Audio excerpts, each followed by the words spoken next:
স্বাগতম।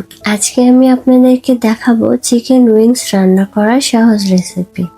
আপনারা বাসায় বসে রেস্টুরেন্ট স্টাইলে বানিয়ে ফেলতে পারবেন। প্রথমে আমি চিকেন উইংসগুলো চামড়া সহকারে খুব সুন্দরভাবে কেটে ধুয়ে পরিষ্কার করে নিয়েছি।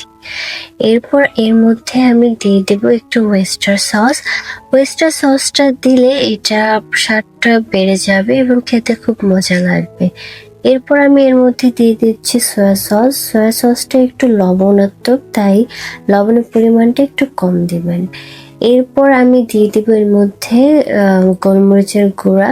গোলমরিচের গুঁড়ো দিলে একটু ঝাল ঝাল ভাব হবে।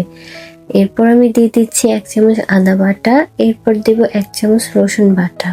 তারপরে আমি স্বাদ অনুযায়ী লবণ দিয়ে দিচ্ছি। এরপর আমি একটু লাল গুঁড়া মরিচ দিচ্ছি। এরপর হচ্ছে একটু জিরার গুঁড়া দিচ্ছি। তারপর আমি 1 চামচ চিনি দিয়ে দিচ্ছি। এটা অপশনাল, আপনারা চাইলে নাও দিতে পারবেন। আর এরপর আমি এটা খুব সুন্দরভাবে মেখে নিচ্ছি। মেখে নিয়ে আমি 2 থেকে 3 ঘন্টার জন্য ম্যারিনেট করে রাখবো। আপনারা চাইলে সারা রাতও রাখতে পারেন।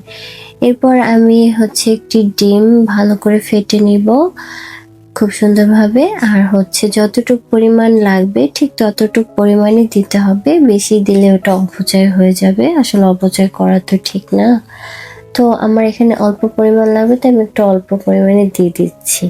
এরপরে একটু আটা দিয়ে দিচ্ছি, কারণ এটা একটু ভাজলে একটু কড়কড়া লাগবে। আর একটু কর্নফ্লাওয়ার দিয়ে দিচ্ছি। কর্নফ্লাওয়ার আর আটা মিশ্রণে এটা একটু খুব সুন্দর ভাবে ভাজা হয়ে যাবে।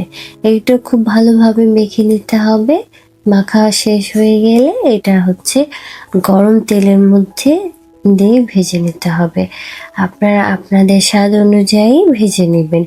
একটু কড়কড়া খেতে চাইলে একটু বেশি ভেজে নেবেন। আর যদি মনে করেন যে না আমি একটু নর্মাল খাবো, মানে বেশি কড়কড়া হবে না, তাহলে হালকা করে ভেজে নেবেন।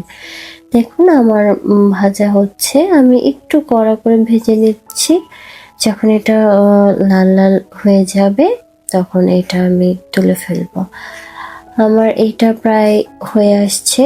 এই যে দেখুন প্রায় হয়ে আসছে, খুব সুন্দরভাবে হয়ে আসতেছে। এই দেখুন খুব সুন্দরভাবে হয়েছে। আমি এটা এই ভাজাটাই রাখছি। আপনারা চাইলে এটা আর একটু ভেজে নিতে পারেন, একটু কড়া করে ভেজে নিতে পারেন। আর যেরকমটা আপনি খেতে পছন্দ করবেন ঠিক সেরকমটাই ভেজে নেবেন, কারণ এটা সস দিলে এটা এমনিতেই নরম হয়ে যাবে। এরপর আমি একটি ফ্রাই প্যানে তেল দিয়ে দিচ্ছি। আমার তেলটা একটু গরম হলে আমি এর মধ্যে একটু বাটার দিয়ে দিচ্ছি। বাটার আমরা সবাই খেতে বেশ পছন্দ করি, আমার খুব ভালো লাগে বাটার খেতে। এরপর আমি হচ্ছে টমেটো সস দিয়ে দিচ্ছি। আপনারা চাইলে ঘরে বানানো টমেটো সসটাও ব্যবহার করতে পারেন, আমি এটা কেনা সস ব্যবহার করেছি।